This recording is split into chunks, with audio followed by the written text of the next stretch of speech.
اردو ادب میں اگر سفر ناموں کی بات کی جائے تو پہلا نام جو فوراً ذہن میں آتا ہے وہ مستنصر حسین تارڑ کا ہے۔ وہ اپنے ایک انٹرویو میں بہت دلچسپ بات بتاتے ہیں کہ سفر نامہ لکھنے والا جب تک اپنے سفر کی روداد قلم بند کر رہا ہوتا ہے تب تک وہ سفر میں ہی ہوتا ہے، یعنی بظاہر سفر سے واپس آنے کے بعد بھی وہ ذہنی طور پہ اور جذباتی طور پہ سفر میں ہی رہتا ہے۔ ان کی یہ بات 100% سچ دکھائی دی جب ان کا یہ خوبصورت سفر نامہ اندلس میں اجنبی پڑھنے کا اتفاق ہوا، اور آج میں اسی کتاب کا ریویو پیش کر رہا ہوں۔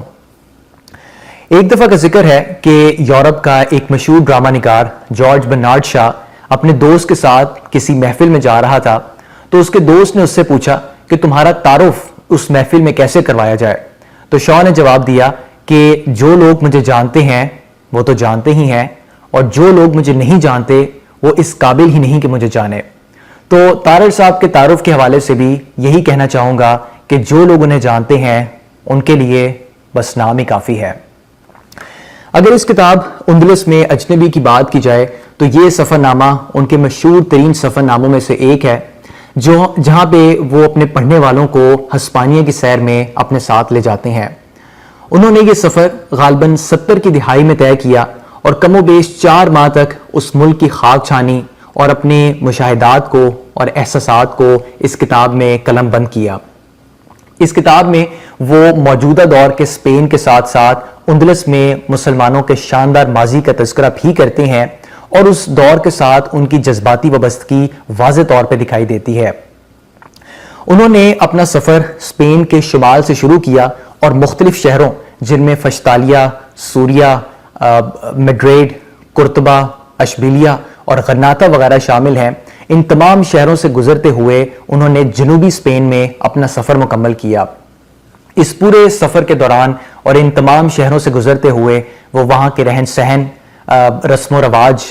تاریخی مقامات، مقامی کھانوں اور وہاں کے لوگوں کے بارے میں بہت کچھ لکھتے ہیں۔ ان کا ان تمام چیزوں کو بیان کرنے کا انداز ایسا ہے کہ اس مہم سے نہ صرف وہ خود محظوظ ہوتے ہیں بلکہ اپنے پڑھنے والے کو بھی اپنے ساتھ لے کر چلتے ہیں۔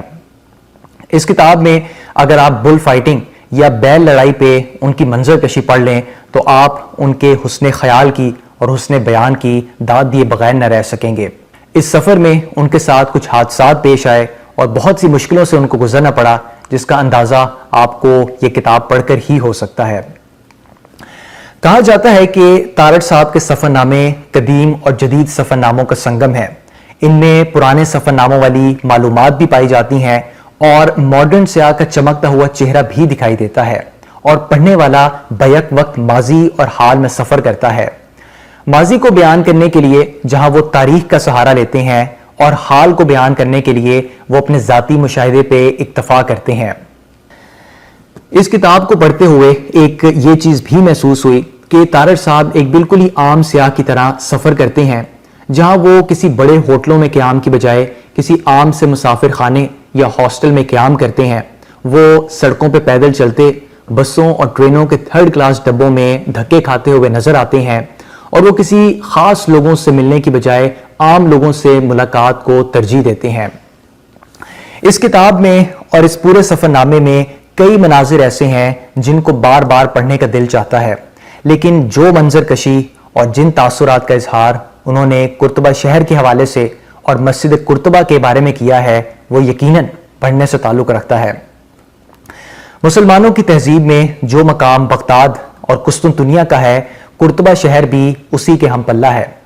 اس شہر کے بارے میں وہ لکھتے ہیں کہ اس کی آبادی 10 لاکھ سے زائد تھی، اس میں 1,13,000 مکان اور حویلیاں تھیں،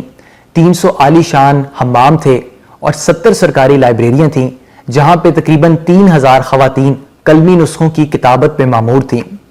یہ اس دور کی بات ہے جب آکسفورڈ یونیورسٹی کے معلم غسل کو ایک عظیم گناہ قرار دے رہے تھے، اور قرطبہ کے سائنسدان اور فلسفی شاندار حماموں میں بیٹھے علمی بحثوں میں محو تھے۔ ابن رشد، ابن زیتون، ابن فراوی اور الزہروی جیسے بے شمار نام ایسے ہیں جنہوں نے اس سرزمین سے جنم لیا اور پوری دنیا میں اپنا لوہا بنوایا۔ وہ ایک ایسا روشن خیال اور وسیع نظر معاشرہ تھا جہاں ایک عورت کو مرد کے برابر حقوق حاصل تھے، اور جہاں فن موسیقی پہ عبور رکھنے والے کو ایک عالم گردانا جاتا تھا، اور مذہبی رواداری کا یہ عالم تھا کہ یہودی اعلیٰ عہدوں تک فائز تھے۔ اس کتاب کے ساتھ ساتھ میں یہاں علامہ اقبال کی ان نظموں کا بھی ذکر کرنا چاہوں گا جو انہوں نے اسپین میں اپنے قیام کے دوران لکھی، اور کیونکہ علامہ اقبال کے خیالات میں اور مستنصر حسین تارڑ کے خیالات میں بہت حد تک مماثلت نظر آتی ہے، علامہ اقبال بھی اس عہد کے مسلمانوں کے عروج و زوال سے بری طرح متاثر نظر آتے ہیں، اور ان کی 6 نظمیں جو بال جبریل میں پائی جاتی ہیں، جن میں مسجد قرطبہ، عبد الرحمن اول کا بویا ہوا کھجور کا پہلا درخت اور طارق کی دعا وغیرہ شامل ہیں، یہ تمام نظمیں اسی دور کی عکاسی کرتی ہیں اور انہی جذبات کی عکاسی کرتی ہوئی اور ترجمانی کرتی ہوئی نظر آتی ہیں۔ اور آخر میں اس کتاب کے بارے میں اور مستنصر حسین تارڑ کے بارے میں یہی کہنا چاہوں گا کہ دعا ہے کہ اللہ تعالیٰ ان کا سایہ ہمارے درمیان قائم رکھے، کیونکہ اس طرح کا دیدہ ور شاید ہزاروں سالوں بعد ہی پیدا ہوتا ہے۔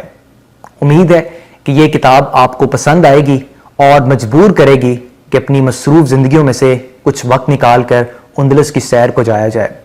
اور چلتے چلتے علامہ اقبال کے چند اشعار جہاں وہ مسجد قرطبہ کی عظمت کو مزید عظیم تر بناتے ہیں۔ بہت شکریہ۔ اے حرم قرطبہ، عشق سے تیرا وجود، عشق سراپا دوام جس میں نہیں رفت و بود، تیری فضا دل فروز، میری نواز سینہ سوز، تجھ سے دلوں کا حضور، مجھ سے دلوں کی کشود،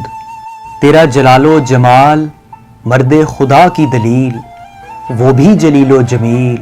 تو بھی جلیل و جمیل، تیری بنا پائیدار، تیرے ستوں بے شمار، شام کے صحرا میں ہو جیسے ہجوم نخیل، تیرے در و بام پر وادی ایمن کا نور،